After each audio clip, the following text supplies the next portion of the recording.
I have studied lucid dreaming now for over 20 years and have found it fascinating. I can't say I'm an expert at lucid dreaming, but today we have an expert. And the reason that we're having the return of our guest is that he has written a not only a very good book, but he actually touches some of the ancient versions of lucid dreaming, and we're going to hear all about it today. My returning guest is Von Schiller, and he is I mean, not only he's an author, but he's written a couple of very good books. The book we're talking about today is called Programming Your Lucid Dreams, How to Self-Direct Dreams to Achieve Your Goals and Access Hidden Knowledge. And lucid dreaming, and we'll learn more about this today. Lucid dreaming is a bit more challenging than simple dreaming because when you're lucid dreaming, it's almost like you're in a form of reality. And like I mentioned before, I've done regular dreams and done dream journaling, but lucid dreams are a different animal.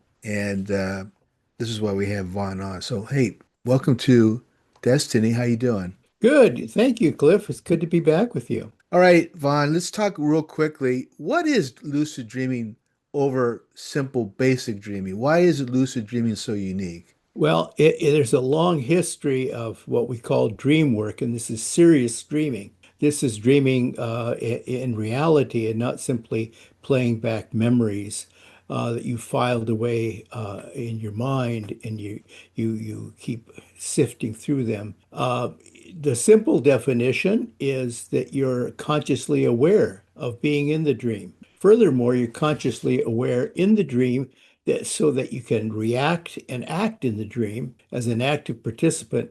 In short, it's a learning experience. And my approach to lucid dreaming, since I first had one in 1980 and longed to have more, was to set up dreams as vehicles for learning and exploring and reaching new levels of conscious awareness. So I think the fact that you're consciously aware in your dream and that you're empowered in your dream, that's an important aspect because along with consciousness goes empowerment and awareness. So, can you tell us, or do you remember that first lucid dream that you had? Because Yeah. something must have happened. Either you were doing a practice, or you had a trauma, or you were taking some psychedelic. And I've never done that, and I never encourage anybody to take that short approach to what we'll call here vision questing. yeah, okay. It is just a very short road, and it can be a misleading road. You mean psychedelics, taking like, Yes, yeah, yes, as any of the great masters in the East would tell you, yeah, you could do that, but it's like better to throw them in the river, because they're not trustworthy. So anyway, yeah. my first experience, and I remember it like it was yesterday, in a sense it was in the winter of 1980, and I was snowed in on Mount Hood. I might have said this on your show before, but I'll get to the point. I was snowed in, and I had no power. I had no heat. I had no plumbing. It was all frozen. I had no food. My car was lost. I couldn't find it. I was poking around with a long broom handle. We was totally snowed in. And I said, you know what? That's okay. I'll just start reading and meditating. And after a long day of meditating and reading, and most of my books were Eastern spiritual science, but not entirely. A lot of them were shamanic. I flopped back on my bed and I hit a vertebrae, a high vertebrae. I won't say which one, or everybody will try to do this because this does actually trip you out. And I was off in a lucid dream. Now, Oh, I know it was a lucid dream and not just an unconscious mind floating because I was consciously aware in the dream. I saw myself lying on the bed. I could accurately see in detail everything below me that was physical. I, however, was not physical. I was in a non-physical energy body floating above the bed, higher and higher. And I said, how high can I go? And I said, this is great. I've heard of this. I said, I've read about this. So I start floating and I said, can I go through the roof? And indeed I could. Could I go above the tree line? Indeed I could. Could I go higher than the 100-foot fir trees in front? because I lived on, a mountain in Oregon, and I could. And I looked down and everything got dark and small. And I thought, this is great, but I don't know where I'm going. I don't know how to get there, and I don't know how to react when I get there. So I'd better go back. I hope I can go back. And I said, how do I go back? And I swear to God, Cliff, I thought of Dorothy and the Wizard of Oz. I didn't click my ruby red slippers, but I thought, there's no place like home. And I was instantly back in my body, which Wow. which which has always told me you can always go back to your physical body because you're karmically, energetically, magnetically connected to your body. And so yeah, you just think back to your body and you're back. There's no worry. So after that, I started to read really in great detail all of my books on yoga, and I thought, how do the great masters leave their body? How do they have these profound dreams? And I found out it wasn't just them. It went back thousands of years. I found out there were like 3 dozen references in the King James Bible, Old Testament and New Testament, where people would have profound dreams. These were vivid dreams, colorful dreams, detailed dreams, impactful, meaningful, powerful dreams of significance. And they weren't just memories. Now, a common dream is just a memory that you can't shake out of your head. And Right. you just can't get that song out of your head. And it's because your body really isn't put to sleep and you're just kind of playing to old tunes over and over in your head. And you couldn't resolve these questions when you were wide awake. And now that you're half asleep, well, it's even worse. So these are often called nightmares or night sweat dreams, common dreams, sometimes interesting, usually perplexing and troublesome. But I had this wonderful dream, and I thought to myself, how on earth do people ever return to a dream, and how do they expand on the dream Hmm. and continue it once they've returned to it? And I started reading deep, deep, deep into it, and I dreamed, sort of like a dream. I started reading that there was a great interest in early yoga in consciousness training. In fact, you might consider all of yoga consciousness training on Hmm. 3 levels: body, mind, and spirit. So you look at my favorite book, the Yoga Sutras of Patanjali. It is clearly outlined in 3 steps: body, spirit, and mind. I think mind is second and spirit is last. And in short, it trains you how to achieve postures, which we know as hatha yoga, which most people think is the way to get fit and stretch. But it's Yeah. more than that. It's preparing yourself.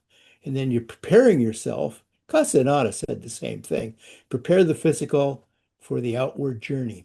So the thing is, then you go into the greater journey is metaphysical. And this is kind of the second part of the book.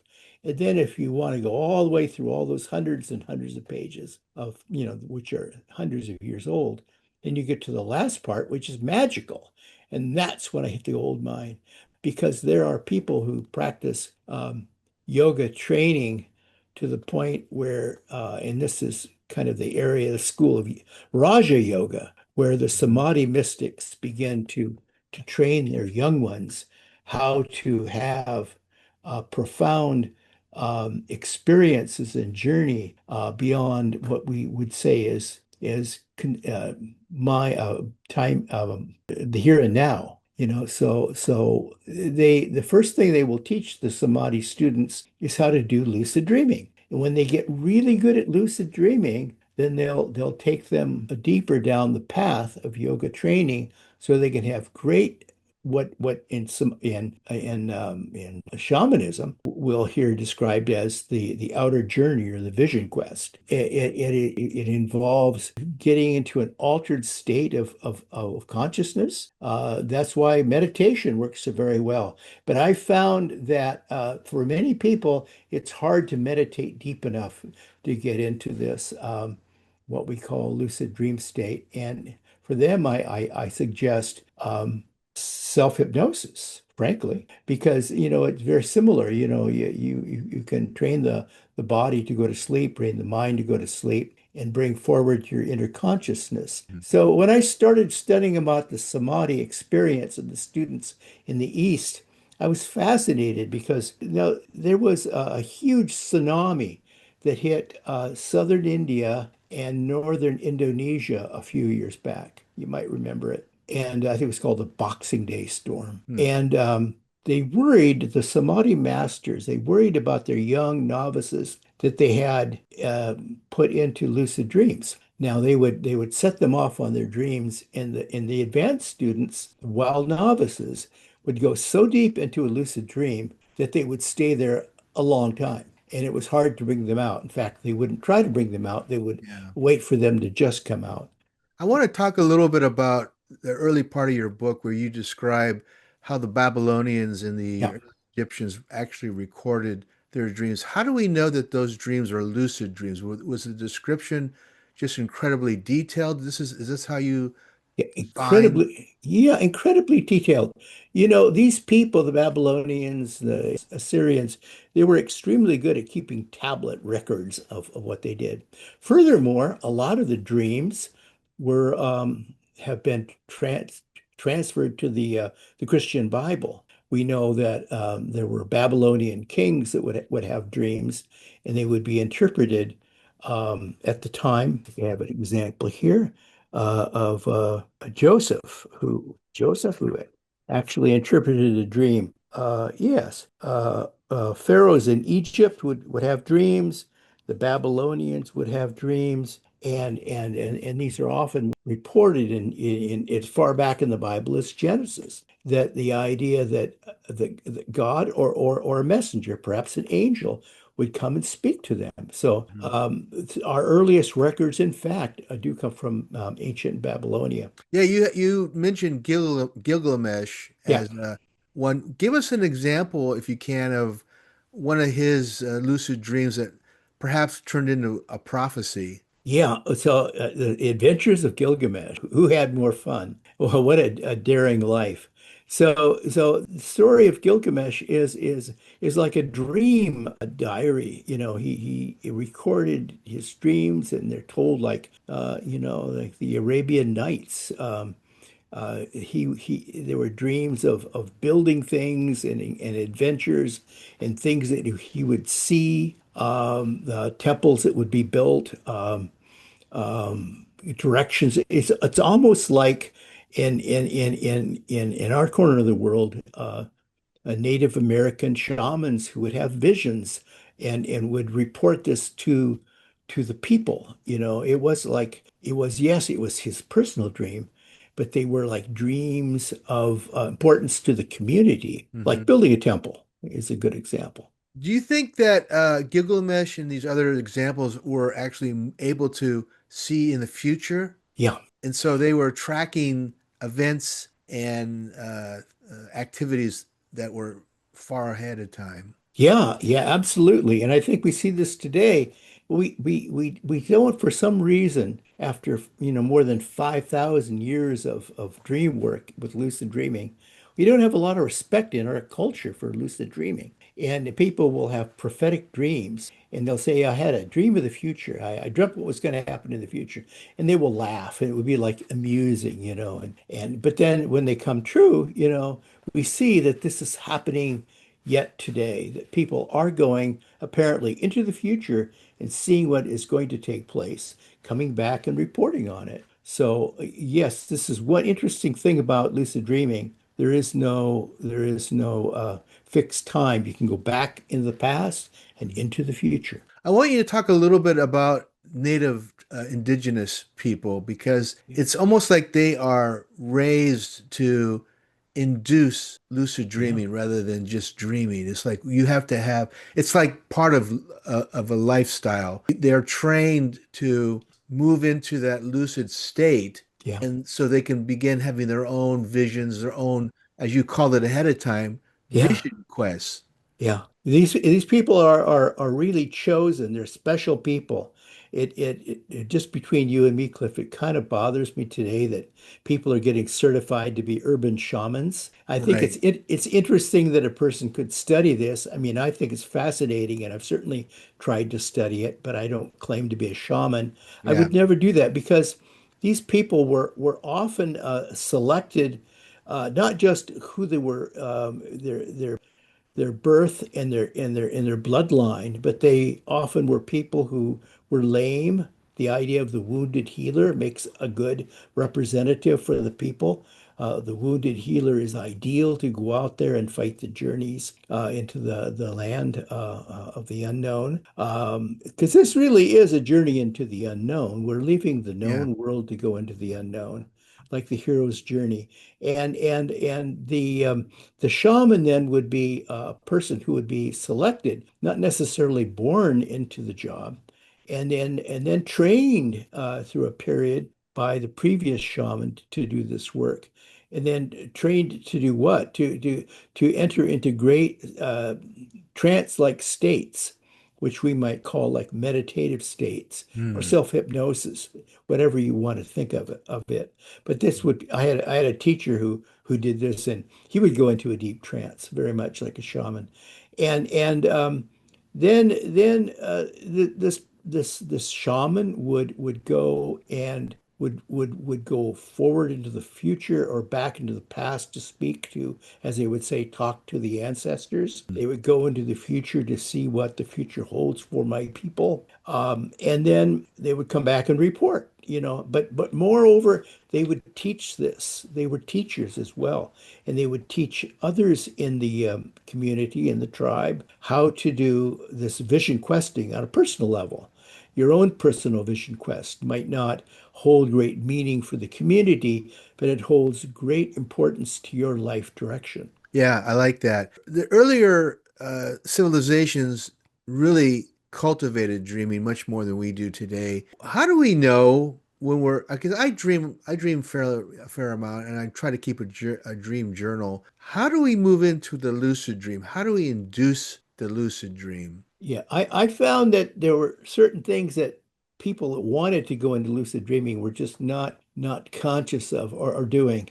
And one was they were not preparing the physical body and mind to go into a deep state of rest. I call it a state of surrender. And this requires a lot of internal harmony. Think of the whole body picture, the whole body, the wholeness of you, which is body, mind, and spirit. Well, when you go into a state of rest and prepare yourself for a dream, it's not enough just to lie down in your bed, close your eyes, and drift off, because Right. you're not because you're still kind of back floating next to the dock. See, you're not really out there.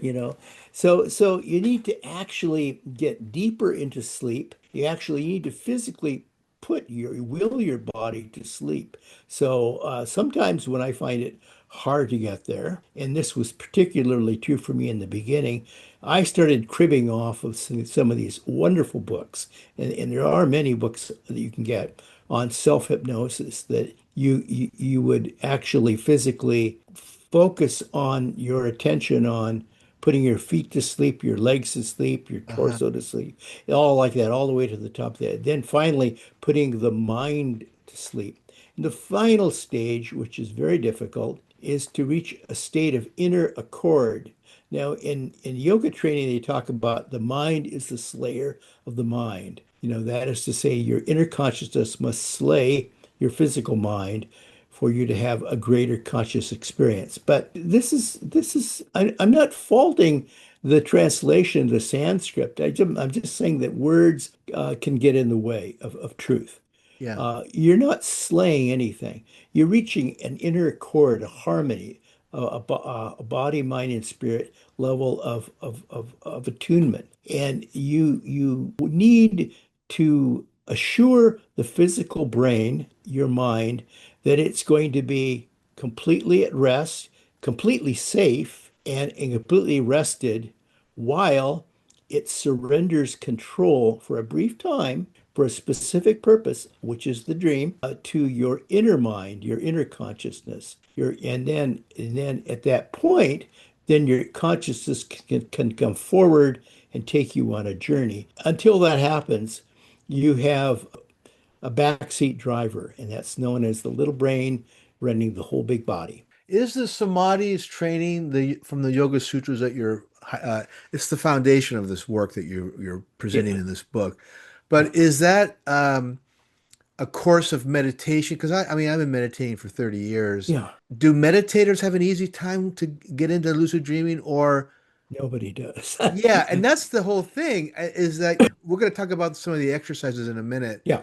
that you suggest, but lucid dreaming is like a whole different animal. Yeah. And so, You yeah, have to be dedicated to it and you have to actually work at it. Hence, traditionally, this was called dream work. It wasn't dream play dream or work. idle Yeah. moments. It was dream work. And the ancient Egyptians, for example, learning from the Babylonian experience, they quickly developed dream temples, which was continued into the Greek, the classical Greek era and into the Roman even, that there would be dream temples. There would be a dream attendant. There would be a dream assistant, that you would have somebody who would kind of coach you and set up the experience. Now, setting up the experience then means that you have a place that's completely safe, quiet, and secluded. It is a place of peacefulness. And why? This is to assure your physical self and your physical mind, which is always concerned with your safety and well-being, Hmm. that it's going to be okay during this brief period. That in fact it's going to in exchange for surrendering a few moments of somewhat control, that it's going to be rewarded by the greatest moments of restfulness and peace that it's had in a long time. It's holding a grip on you so tightly that we're all kind of high strung.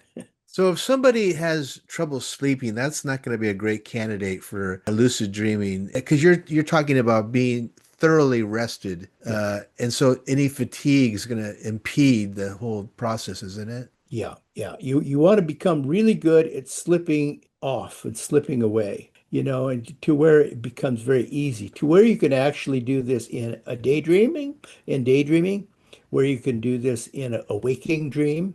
You could do it in a chair. My power naps are often now like lucid dreams. They can be very brief.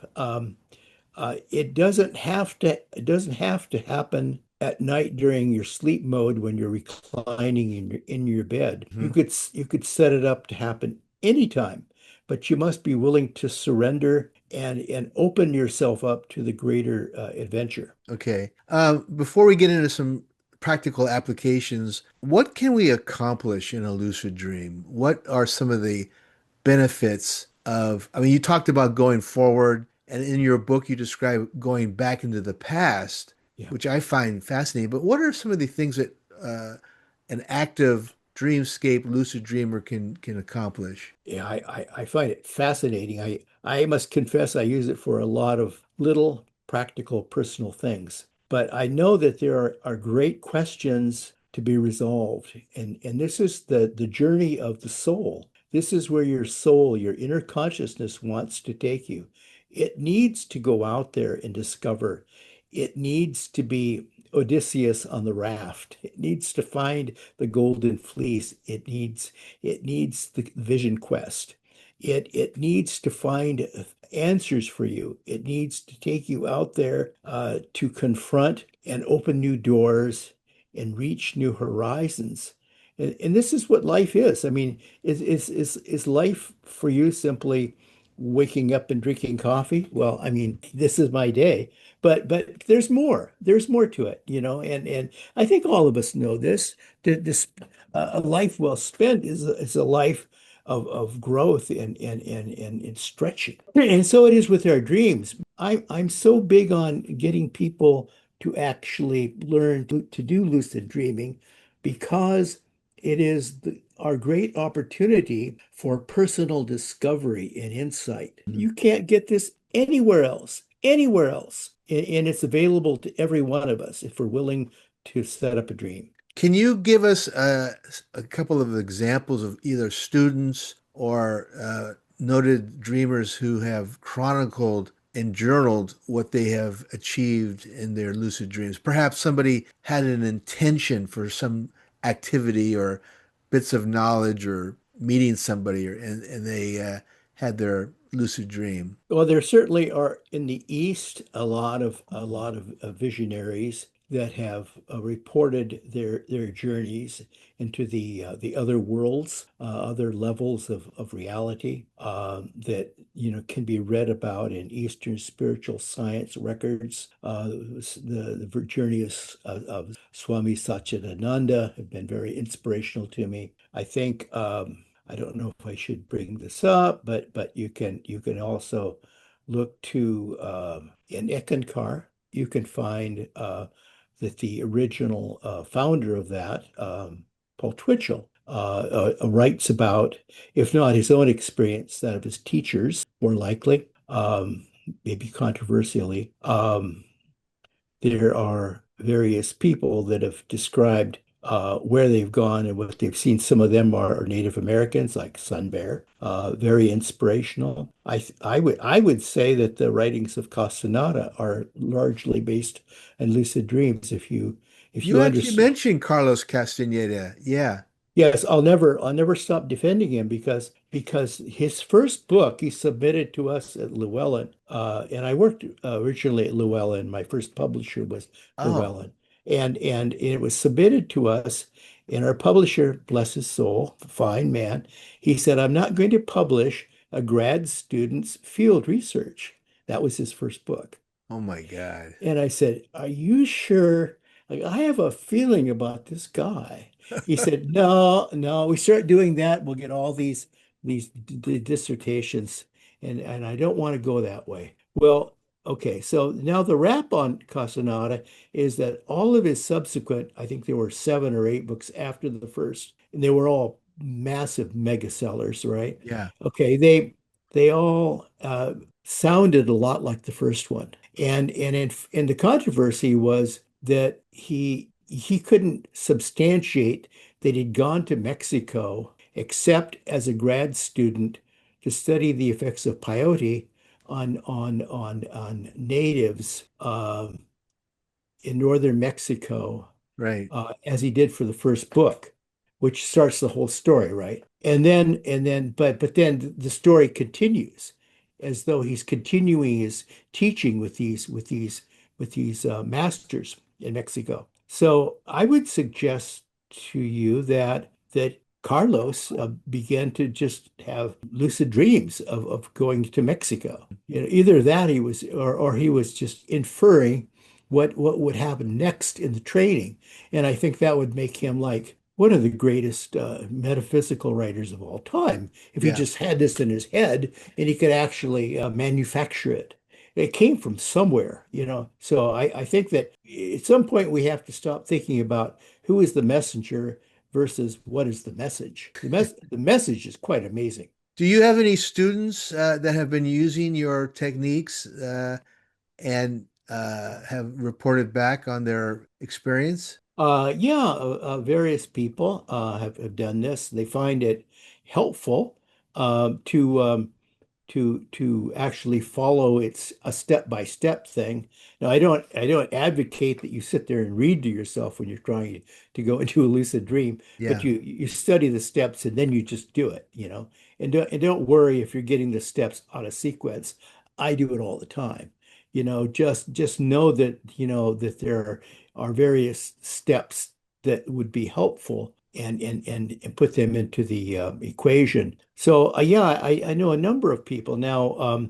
When I was out at the Omega Institute in New York, I tried the technique as best I could, like the Samadhi students did, and I wondered how long I could take a group of people that had been introduced to this over a period of just a week, and then after the end of the week, put them into individual dreams of their own choice, their own direction, In other words, I set them all up to have their own individual dreams, and I left them all in a room, and I wondered how many would like come out of the dream in, 10 minutes or, 30 seconds or an hour. Well, the whole day. And it's like at the end of the day, I just said like these people have to like leave the building and we have to lock it up and somebody's been recording the session. There's nothing said.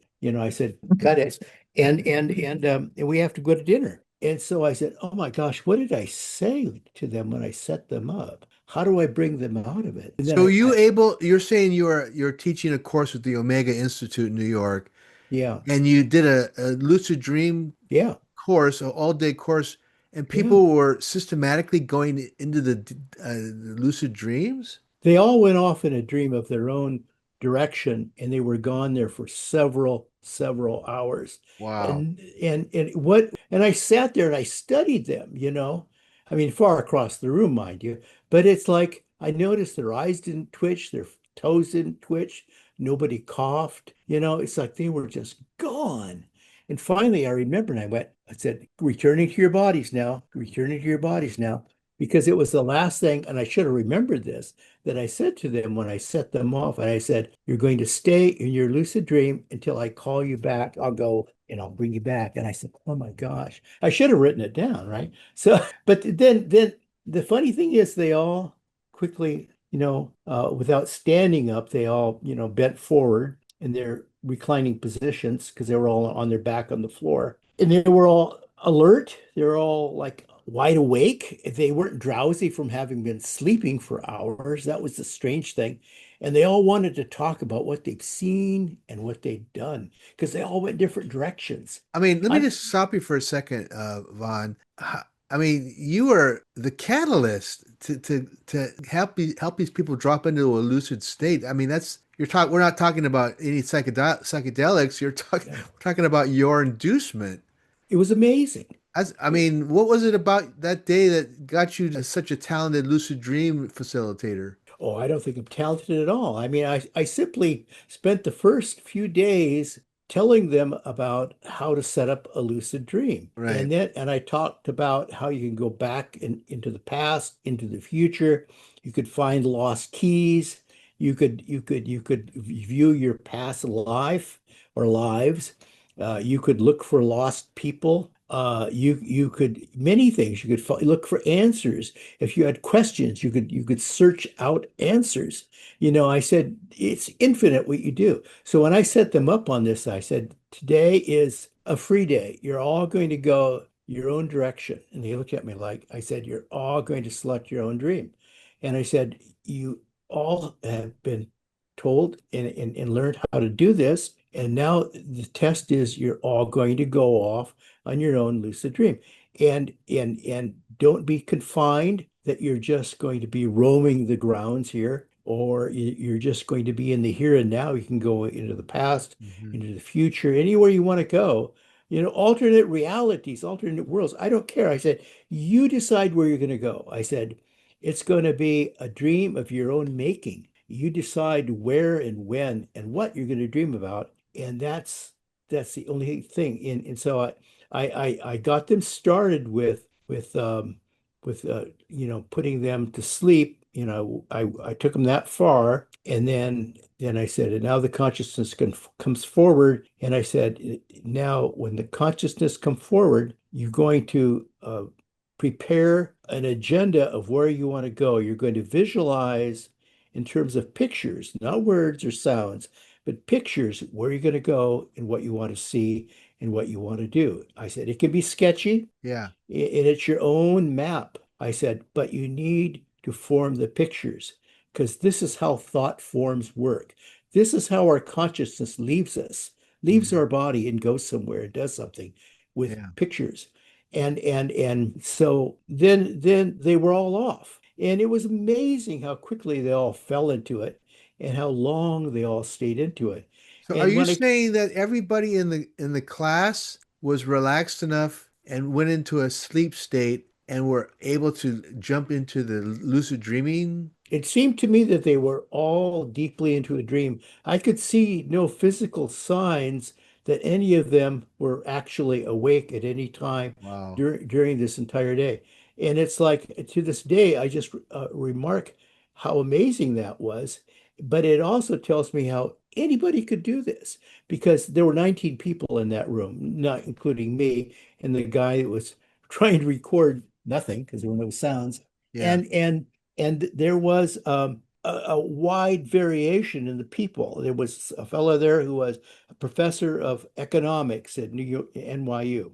Yeah. There was somebody who was a real estate broker. There was somebody who was a dentist. There was somebody who was an assistant stage manager in Broadway or off Broadway. They were all different. They were all really, really different people, you know? Yeah. And I remember at the very beginning, we had two people that dropped out. I said, this is going to be a week, and I'm going to show you how to actually leave your body in meditation. And before I got too far, we took a break, and two of them left, and they went to square dancing. And I said, I lost two people. And they said, yeah, you said you were just going to teach them how to meditate to leave the body. And I said, well, there's a little more than that. I said, but Yeah. okay.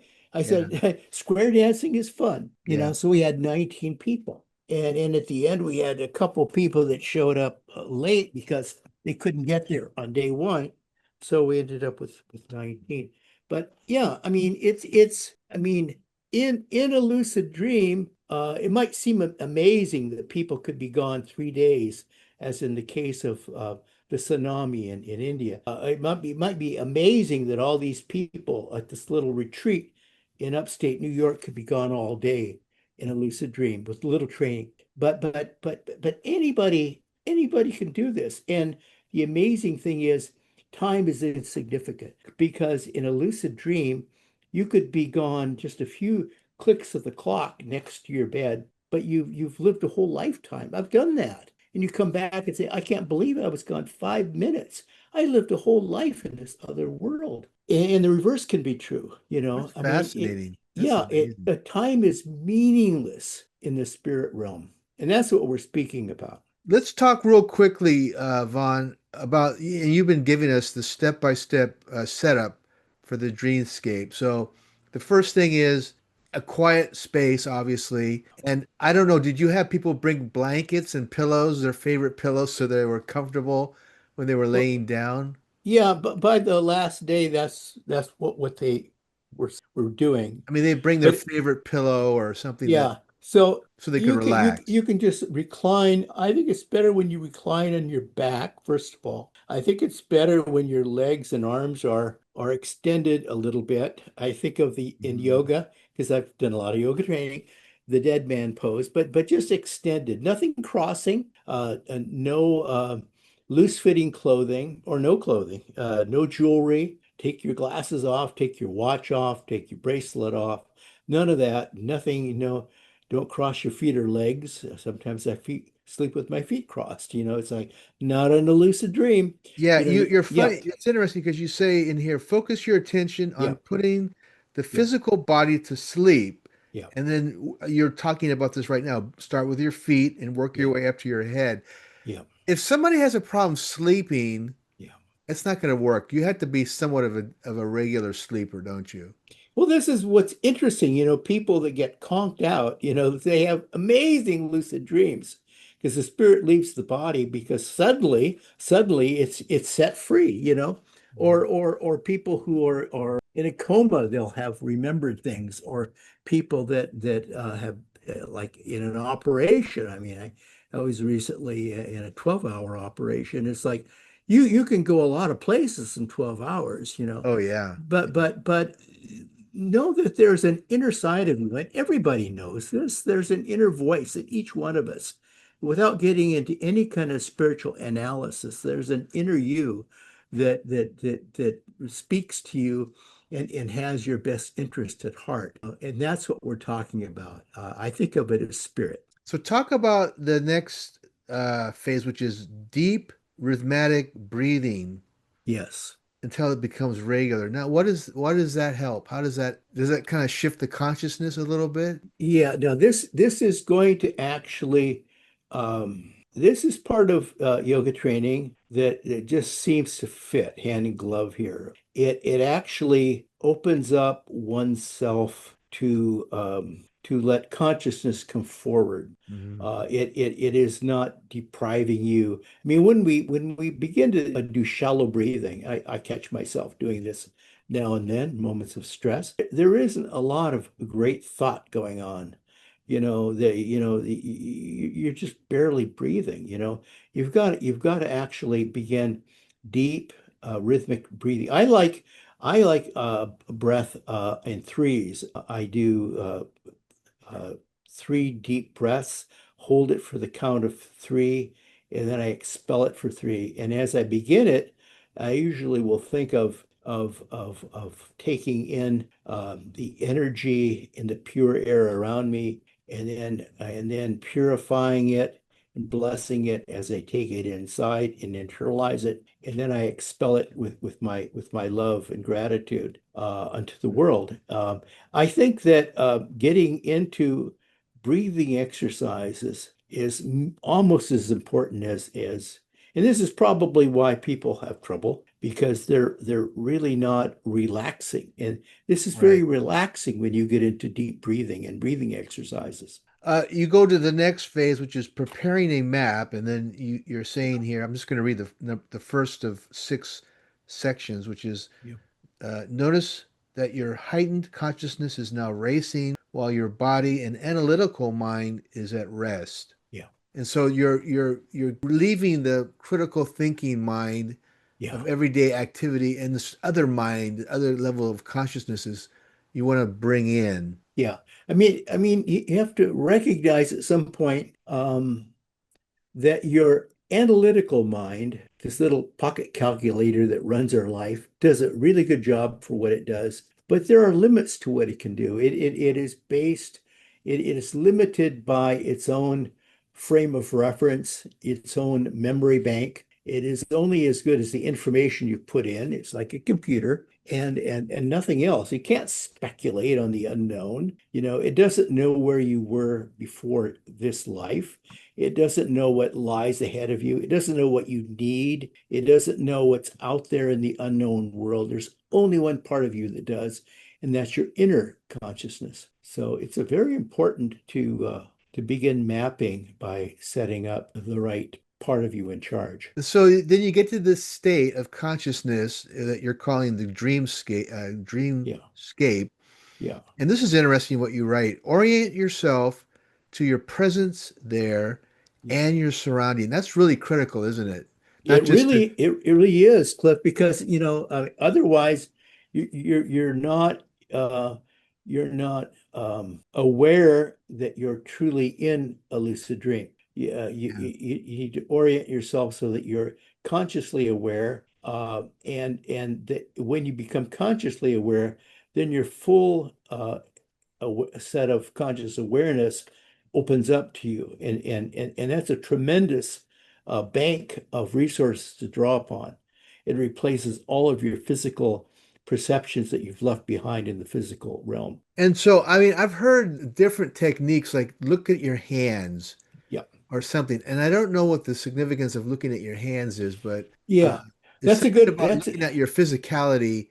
yeah. And Now this confuses people because you say that in your lucid dream, the way that we're describing it here, it's a non-physical reality. yeah. It is your consciousness on subtle energy body level, having left the body. So how would you have hands? So I mean, I think the thing to think about is that when you've left your physical body behind, your astral double has replaced it on the other Oh, level. So okay. you have what's called the etheric double, and the etheric double is somewhat representative or a tissue copy, a transparent copy, if you will, of your physical being. But yes, yeah, yeah, the importance is that you placed yourself there. I think the important thing is to own the experience, to own the environment, to own up to the dream, and to actually accept your position there. So you're there, you're in this level of consciousness. If you have not intended to have an event or meet someone or go forward or backward, you're kind of left to whose decision on what you're going to do in that state. Yeah, I mean, you're not always going to find what you're looking for in a lucid dream. I mean, you have a wish list which you've created with pictures on your agenda, and then you've used it for mapping to get there.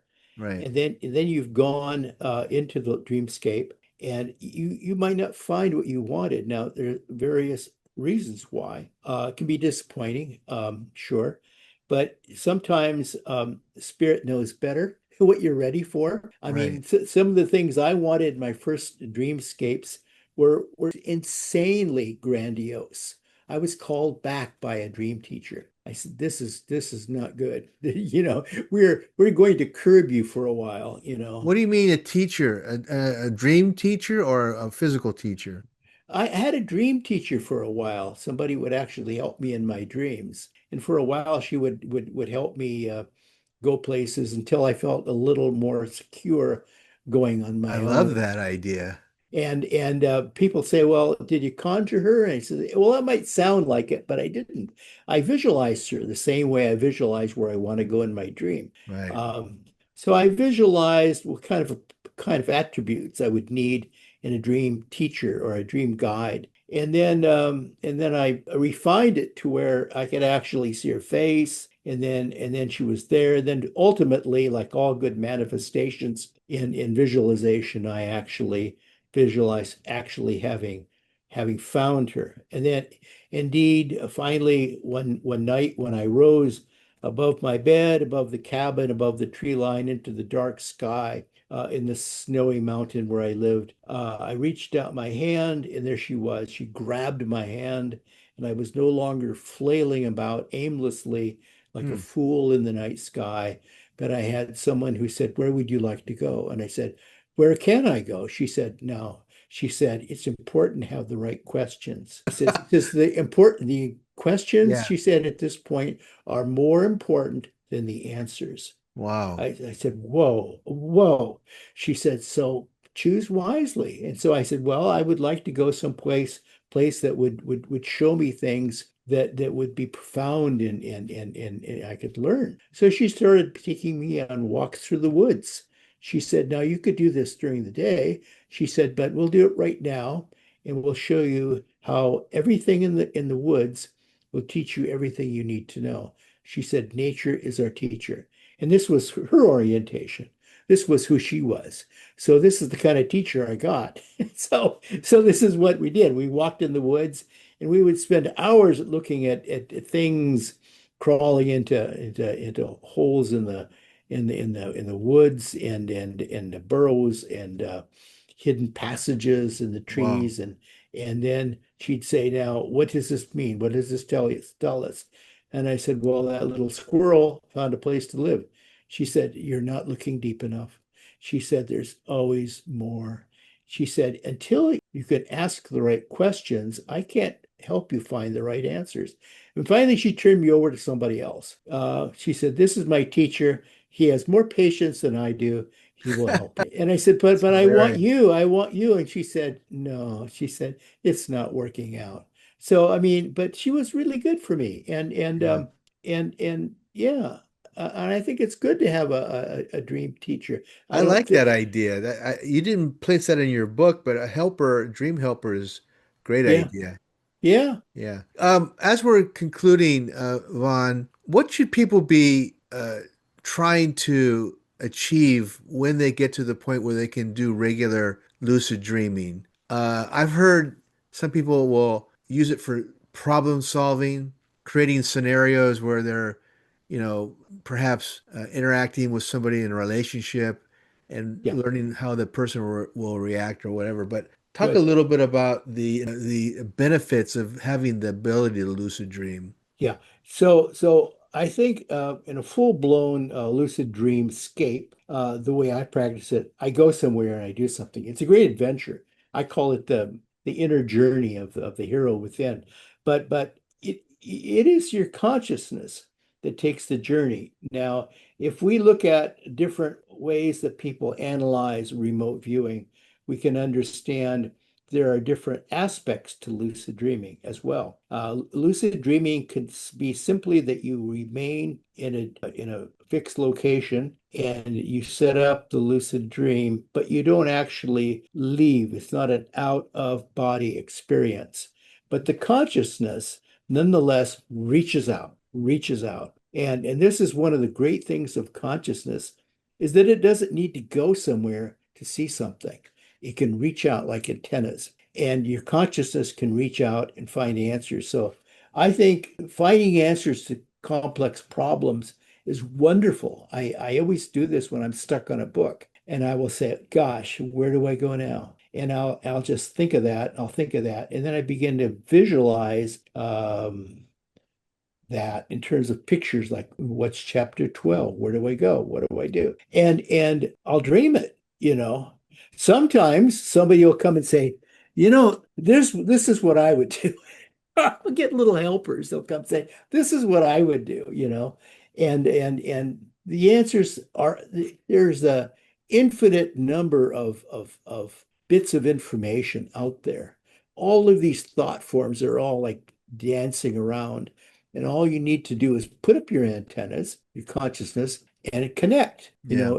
It connecting to it is a vertical alignment of one's consciousness. I really like the fact that, this is a Hindu focused type of lucid dreaming, which is very ancient. And it might be the reason that you are able to get a room full of participants to actually lucid dream without a great deal. Except for the square dancers. Well, they weren't meant to be in your class to begin. No, no, no, no. Yeah. So, hey, real great having you on the program. The book's called Programming Your Lucid Dreams. My guest has been Vaughn Braschler. Give us your website and how people can get a hold of you. Give us the details of your social media. Sure. It's Von Braschler website .com. Oh, that's simple enough. Very, very easy. Yeah, yeah. Are you on social media? Are you on like Facebook and Facebook, yeah, Facebook /V Braschler. okay, And I have a couple of pages there. One is for one of my books, and one of them is for my fiction books. And I do some fiction as well. right. And this is a third of your lucid dreaming books, isn't it? Yeah, yeah. Which is And then there was and then in the middle there was a scroll. It's like what a right. scroll. And Okay. is it now available on Amazon? Yes, it is. So it came out in July. Yeah, yeah. Perfect. End of June, very end of June. Oh, very good. Okay. Uh-huh. Really easy to read, and it's a good book to. I mean, you make it sound so easy. I'm almost jealous that you can kind of close your eyes and get into a lucid dream. So I am definitely going to give some of your techniques a try, especially because it's Hindu based, and you're a meditator, and it might, if I follow your instructions, it might be easier for me. I hope I didn't put too many steps. I know there's a lot of steps, but if you look at you look at the Hindu approach, the sutras are Yeah. really complicated, and I wanted to get away from that. That is complicated breathing. You're right. It gets Yeah, out of yeah, hand. yeah. Hey, much success, Vaughn, and thanks for joining me. Thank you, Cliff. Good to see you.